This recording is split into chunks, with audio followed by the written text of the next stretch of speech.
Hello friends, welcome to my YouTube channel. आज की video में हम जो फर्स्ट एड बॉक्स हमारे घर में हमेशा अवेलेबल होना चाहिए, उसमें जो भी नेसेसरी चीज़ें हमें रखनी चाहिए, उन सब के बारे में डिटेल से जानेंगे। कौन कौन सी मेडिसिन्स है या कौन कौन सी जो इक्विपमेंट है हमें फर्स्ट एड बॉक्स में रखने चाहिए अपने घर पर।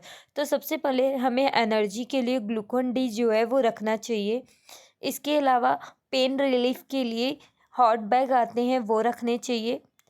इलास्टिक बैंडेज हमारे घर पे अवेलेबल होने चाहिए, क्योंकि जैसे मान लीजिए अगर किसी के हैंड्स वगैरह में पेन है हीलिंग वगैरह की वजह से, तो उस कंडीशन में हम बैंडेज बैंड जो है, इलास्टिक बैंडेज बैंड जो है वो यूज़ कर सकते हैं। इसके अलावा कॉटन हमारे फर्स्ट एड बॉक्स में अवेलेबल होनी चाहिए। एडेसिव बैंडेज जो है वह अवेलेबल होने चाहिए। स्ट्रिल स्ट्राइल गर्जिस पैड्स जो है, मतलब जैसे अगर किसी की ब्लीडिंग वाली चोट लग जाती है तो उसको कवर करने के लिए पट्टी हमारे पास अवेलेबल होनी चाहिए। मेडिकल सीजर अवेलेबल होनी चाहिए। मेडिकल फॉरिक कैप्स अवेलेबल होनी चाहिए, जैसे कि अगर मान लीजिए आप डिटोल्स कॉटन को डिटोल्स में डीप करके लगा रहे हैं जख्म पे, तो आप सीजर की मदद से, फिकेप सीजर की मदद से ईजिली लगा सकते हैं। इसके अलावा ग्लव्स अवेलेबल होने चाहिए।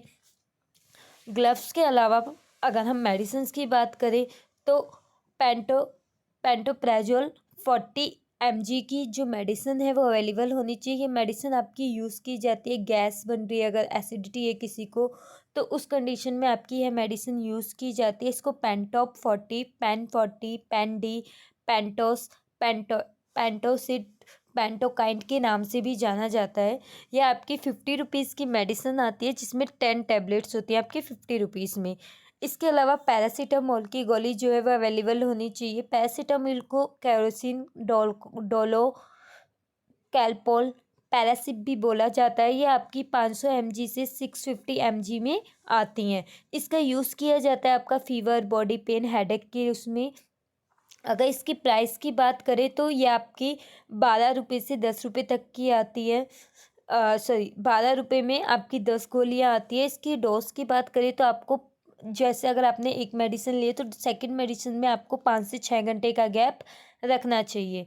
इसके बाद बात करें तो कॉन्स्टिपेशन, अगर हम कॉन्स्टिपेशन की बात करें, जैसे कब्ज़ वगैरह होती है, तो उसके लिए डोलोफ्लेक्स की मेडिसिन होनी चाहिए आपके घर पे। इसकी 10 टैबलेट्स जो है 30 mg की, आपकी 90 रुपये की आती है अराउंड। इसके अलावा पेन किलर के लिए जीरोडोल पी या फिर मैफ्टल स्पैस डॉट डॉटिन एम, ये आपके abdomen पेन में यूज़ की जाती है। मैफ्टल तो मोस्टली सबके घर में होने ही चाहिए, क्योंकि आपकी जो मैफ्टल मेडिसिन है ये आप पीरियड्स के टाइम पर भी यूज़ कर सकते हैं। इसके अलावा दर्द के लिए move, violin jail, Amini jail या कॉम्बीफ्लेम जो है वो घर पर होने चाहिए। वॉमिटिंग एंड नोज़िया के लिए इमसेट 4 mg या फिर ऑनडेम MD जो है वो होनी चाहिए। कफ एंड एलर्जी के लिए कफ सिरप या सिट्राजिन होने चाहिए। इसके अलावा थर्मोमीटर हो गया। बीपी मशीन जो है सबके घर पे होनी चाहिए, क्योंकि रैंडमली आज के टाइम पे नॉर्मली सबका ही बीपी लो या हाई रहता है, और ये आपको मेंटेन करना चाहिए, मतलब चेक करते रहना चाहिए। ब्लड प्रेशर मशीन होनी चाहिए। पल्स के लिए पल्स ऑक्सीमीटर होना चाहिए ऑक्सीजन लेवल के लिए, क्योंकि कोविड जब से, मतलब कोविड आया उसके बाद से सबकी ऑक्सीजन की जो दिक्कतें रहने लग गई, और इवन पोल्यूशन भी इतना ज़्यादा है, तो ऑक्सीजन मीटर जो ऑक्सीजन लेवल जो है वो होना चाहिए। इसके अलावा ग्लूकोमीटर शुगर चेक करने के लिए। एंटीसेप्टिक क्रीम बिटाडिन, बिटाडिन आपकी मतलब लिक्विड में भी आती है और बिटाडिन क्रीम ट्यूब भी आती है, तो दोनों ही हैं तो बेस्ट होता है। इसके अलावा एंटीसेप्टिक लिक्विड में आप डिटोल या सेवलॉन कुछ भी रख सकते हैं आपके फर्स्ट एड बॉक्स में। इचिंग के लिए इजगार्ड, एसिडिटी के लिए इनो होना चाहिए। लूज मोशन के लिए आपके पास ORS होना चाहिए, ORS इलेक्ट्रोलाइट। आई होप आप लोगों को फ्रेंड्स मेरी वीडियो अच्छी लगी होगी, वीडियो नॉलेजेबल लगी होगी। अगर वीडियो अच्छी लगी हो तो वीडियो को लाइक कीजिएगा, शेयर कीजिएगा, चैनल को सब्सक्राइब कीजिएगा।